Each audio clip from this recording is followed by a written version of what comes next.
guys with their nails done now.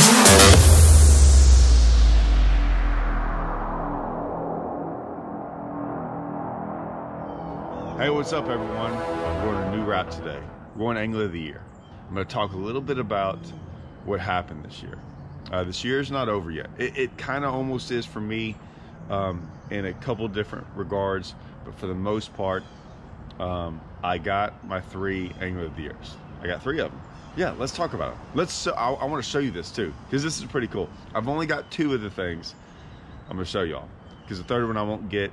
I won't get my Angler of the Year for the Toyota series. Like, I assume we're getting another plaque. The first year I ever got it, I don't have it. It's at my parents' house. It was a glass. It's kind of like this other Angler of the Year. It was a glass one, and it said Angler of the Year. Now they kind of give plaques away. The glass kind of trophies were a lot cooler. But let's look. So this is what we just won, like a couple days ago. We just won the Brandon Belt Angler of the Year. It's a pretty cool belt too. It's got all the lakes on there. Those are all the lakes on there in the championship. And this belt's huge too. I mean, it's actually really nice. It's like velvet on the inside, like it snaps. Like it snaps in the back. Like, it's a pretty cool deal. So that's cool. And then we got our Texas Team Trail Angler of the Year. Won that back. That was, the championship was on choke too, which was pretty crazy. We came in 3rd of the championship and won an Angler of the Year. We didn't do that good this year at choke for this one. We came in 15th. We still got a check, which was cool. And that's another thing I want to talk about. Like, I'm going to do a whole nother video on the Brandon Belt series again. I still don't think people are understanding what went on. I mean, they gave away $100,000 for first place. Actually, I think the guys that won first place won like $107,000 or $110,000. They gave away a boat. There was a drawing for a brand new Bass Cat. Oh, there's something else too we got for this, for Angler of the Year. I don't have that yet either. I got to go pick that up this week sometime, and I'm really excited about that. That might have been the coolest. That might be the coolest thing I've got all ever as a prize for winning something. Not like crazy amounts of money. It was still a lot of money what we won, the prize, but that's what we got. Anyways, now we did win a boat for this, right? We won a boat for Angler of the Year. So yeah, we had so far a good year. I'm leaving in a couple days for Lake of the Ozarks. We've got the Bassmaster Open, and then I got a Toyota series. They're like back to back. And I never really paid much attention to the fact I think I'm in like 5th or 6th. I don't really remember, in the Opens. I'm not fishing all of them. I'm just fishing the Central Division. Normally that'd be a big deal, because there would be a chance to qualify for the elites. And but I guess I could still win Angler of the Year in that one. It wasn't really a priority of mine. I really wasn't looking at it, because to be honest with you, you don't get anything. I mean, it'd be cool to have that, I guess, but I mean, there's really nothing there substantial. If you do, they'll just be like, hey, you're the Central Division leader, which I don't think gets you anything. So yeah, but I'm still close. But yeah, we fished and I fished 2 individual series this year, the Toyotas and the Opens, one Angler of the Year and doing good in the other one. And then we fished 2 team series. Those 2 teams won Angler of the Year, and both those were the 3-time we've won Angler of the Year in the Texas Team Trail. This is now our 3rd time. We're the only ones to ever do that. I think I'm the only one that obviously ever do that 4 times in the Toyotas. And then this is the first year of the Brandon Belt, we won it. So yeah, pretty cool deal. What would I like to say about Angler of the Year? You know, they asked us that. I get asked that all the time. Like, what do y'all do? So when I say y'all, me and my partner Russell, what do y'all do to, what's different? How are y'all so consistent, right? I do tons of these videos. Like all my videos I do on YouTube. Very rarely are these tip videos, and sometimes I do things like that. But I'm trying to get most of the time in a mindset of how we approach things, how we do things. And some of it I think is still lost. It's still lost along the way. And I'll explain why. Most of the time it's a head game, it's a thinking game. Yes, you need to be able to do all the stuff fishing wise, but most of the mistakes I see people, and I don't want to call them mistakes. I don't know how to, I'm very cautious about saying people are doing things the wrong way. What I'll say is, when I see people do things, and I see people how they fish, and then how they finish over the year, I look back at the way we fish, and it's different than the way they fish. Is all I can say. That's all I can say. It's different, and I noticed it. And this one was, when I say this one, this tournament we just fished, it was very noticeable. Like, we noticed it, and it wasn't until afterwards, and I'll get back to that point. But what I'll say is this: there's 2 points I'm gonna make to trying to win Angler of the Year. And Angler of the Year, the reason I think Angler of the Year is so important is it shows that you can catch them consistently over multiple lakes, multiple times of the year, right? Like different times of the year. Because so the brand of both these tournaments one started in like February, the other started in like January, and then one of them just ended in September, the other one ended in June. So we were having to catch them February, March, April, May, June, July. My Toyota series are all that time of the year too. Opens, all that. So you got to be able to catch them from pre-spawn to almost wintertime, all the way up until past the summer, and then I still got championships and stuff coming up that are like fall. So you got to be able to do that. You got to do it on multiple lakes. I'll bring this up. I do read comments, right? And every once in a while I get the hater comments, right? And it was actually about this other lake, and I was talking about smallmouth and forward-facing sonar, live scope, and it wasn't even a bad deal, but I was just talking about smallmouth, and this guy went off about, you know nothing about smallmouth fishing, blah, blah, blah. And I actually made like one of my best finishes ever when I was fishing the tour was up there at smallmouth. First time I'd ever even been smallmouth fishing. So I don't claim to be this knowledgeable guy on smallmouth, but I did go up there and catch them.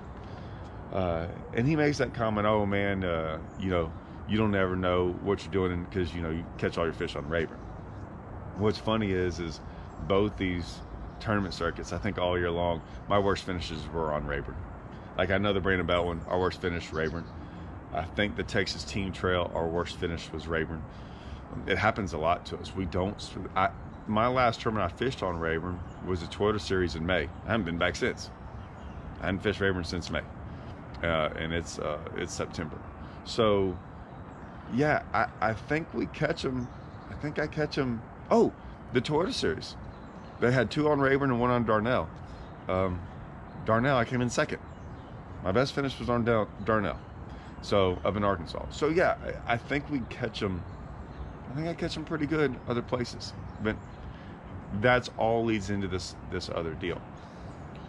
What I noticed is you got to be able to do 2 things to win Angler of the Year. You've got to be able to have some high finishes, like almost wins. And the reason that is that it sounds good to be consistent all year, but you're never going to be like perfectly consistent. You're going to have some bad turns. So you have to be able to have some like really good ones, right? I mean, you have to have some to kind of separate you. That was the Darnell one at Toyota Series. I think the Brandon Belt one, we made back-to-back fourths to start the year, so that helped out a lot. The Texas Team Trail, we came in a couple. Oh yeah, we had a second at Ray Roberts. We had a third at the championship. I think we had another. We did pretty good. I don't think we finished less than 18th, I believe, in the Texas Team Trail in any event. And then maybe we did at Rayburn. See, that's hard to remember. My point is, I don't think I finished anything less than 30th all year long. I think I was somewhere in the 20s. So that's in like 14, 16, 17. Even my opens, my worst finish in the open this year is the 18th at Eufaula. So, I mean, it's been a pretty good year. So you have to be able to kind of like do really good at 1 or 2 events. You have to. You have to be able to kind of almost win one. You don't have to win one, but you have to be up there. And that'll kind of separate you. I would say maybe more important is this. When we talk about it all the time, me and Russell always talk about this. We talk about surviving. We just got to survive this event. And when we look back at our events, rarely do we don't really talk about the ones we did super good in, like the ones we made top fives in. We don't talk about those. We talk about the one we came in. Ours was like Richland Chambers, where I think we finished 11th or something like that, 11th or 12th. We caught 5 fish all day long. There was a fish on a topwater I caught that went 14 and a half, 15 inches. That was the difference between 5 or 6 places. We did catch a big one in that event too, but I'm saying, like, we would go back and think about the ones where we caught this one fish here, or we made an adjustment here to catch one. This one fish, like, moved us up 20 spots, and it wasn't even a big one. It was just the fact that we were able to catch 5 here. This last one at Choke Canyon, Brandon Belt, there was a fish on day 2. Russell caught it. It gets all the way to the boat. I mean, guys, we're struggling to catch, like, if you caught 11 and a half pounds a day, basically, you got to check. That's how tough it was. 12 pounds a day for sure gets a check, because I think we had somewhere around there. But like day 2, there was a fish. He caught it, gets it to the boat. It's our biggest one out of both days. He gets it right. He goes into the boat, comes back up, and when it comes back up, you know, just normal fighting it, I went down to net it, and I see his bait pop out. Boy, and I stuck my net down there real quick and got him. I mean, just like that. And he's like, oh, he thought I lost, like it was gone. I'm like, no, I got it. That fish, when we both looked at each other, and it was around 11 o'clock in the middle of the day, and that was our 5th one. So we didn't even have 5 at the time. And we looked at each other and like, that might be the one. That might, like, we're going to look back at this tournament. We already knew we're going to look back at this tournament and be like, that was the difference maker, that one fish. And it was like a one almost 4 pounds, and we didn't have anything close to it that day. I bring all that up because those tournaments, the ones that you survive and like make something out of nothing, are way better than the ones that you make a top 5. Because when you're making a top 5, everything's going your way. You don't even think about it. But it's usually the harder ones. And I think that's where guys struggle. I think that's where guys tend to struggle. And I'll say this. I've made so many of these videos about things like this. When we watch this, and like I said, I'm not, what we notice is this, because like I said, I don't want to say anyone's fishing wrong, but here's what we noticed. We were in an area, and I think this happens all the time. A lot of times we try to stay away from people, but we were in an area, and there was a giant flat, right, of grass and all this stuff. And we were like, we fished it pretty much the whole tournament. We moved around a little bit here and there. Now, when I say big, it's miles of it. And you could see people. And you could see people, like, people started like claiming their little sections of it. Some people would claim this little pocket, or some would claim a point, and then some you would see go back and forth down stretches. And we fished all of it. We had one little section we started on, and then we start going, and as people either got out of our way, or because they'd move on, or if we ran up to like 2 people, we, you know, fished up, not ever close to them. To be honest with you, we didn't want people really to see what we were doing, but we'd get close enough, and then we'd like, okay, hey, there's a big section over there that opened up. Let's go fish it. And so people would come and go, and we'd go around, and we would see people sometimes, and we didn't know. And it gets in your head, because we watched some guys like fish super slow, and they were staying on like a point here or a pocket here for hours. And I'm going, God, they're catching them. Like, they're crushing on them. And we're catching fish, but we're like, man, you know, now we're not seeing them catch anything, but like they're sitting in 2 foot of water. Like, why else, you know, why else would you be sitting there? Well, anyways, as the tournament goes on, we catch our fish, and we come in, and we win Angler of the Year, and we get this, and we get a check, and we're driving home. And when all that's going on, it's hard to see what everyone has. And we talked to our buddies at weigh-in, and we would hear like what everyone had, right? And then as we're going home, we would check the results, and I'm like, we knew who some of these guys were. And I'm like, they didn't do as good as we thought. And I'm like, why did they sit there for so long? Why did they stay in that? Like, why did they milk an area that didn't seem really that good to be milked? And I know it was tough everywhere, But it was those same things that I've always gone to y'all going, hey man, we're always moving, we're always adjusting, we're always trying to figure new things out as a tournament. Like day one, we thought from practice that we were going to do one thing almost the entire day. And that's what we did on day one. Day two, we never waited in a fish that way. We had to adjust everything and actually caught a bigger bag. And because we kept on moving, kept on adjusting, found new water, discovered water that we knew about, discovered it in a different way, right? Because we kept on adjusting to things and going and trying new things out. And I think some of the other guys just got stuck in their ways. They got stuck in spots, scared to move, scared to adjust. And we see it all the time, and especially on a 2-day deal. I think we noticed that a lot. And I'm not saying we caught this big bag but we adjusted enough to survive, right? And that was the whole key, is that we came into there tied for first for Angler of the Year, and we had some guys below us that were pushing hard to catch us. At the end of the day, you know, we ended up kind of just moving up above them a little bit more, right? And so I think that's what it is. And I think guys sometimes, I make all these videos because I still think some guys get stuck in those old ways. And what we notice too is, I will say this, sitting on spots and like what we call like camping on spots and do that, it is a great way to sometimes win a tournament. I think it's the easiest way never to get Angler of the Year. I think you're going to struggle at times, and I think you're going to bomb more. And we're always scared of bombing.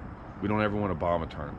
I would love to do more on this, but I feel like I've done this so much that I don't know if sometimes it's resonating. I do some of those series like the Alabama Water Series and the Deep Water Series. I do those so y'all can see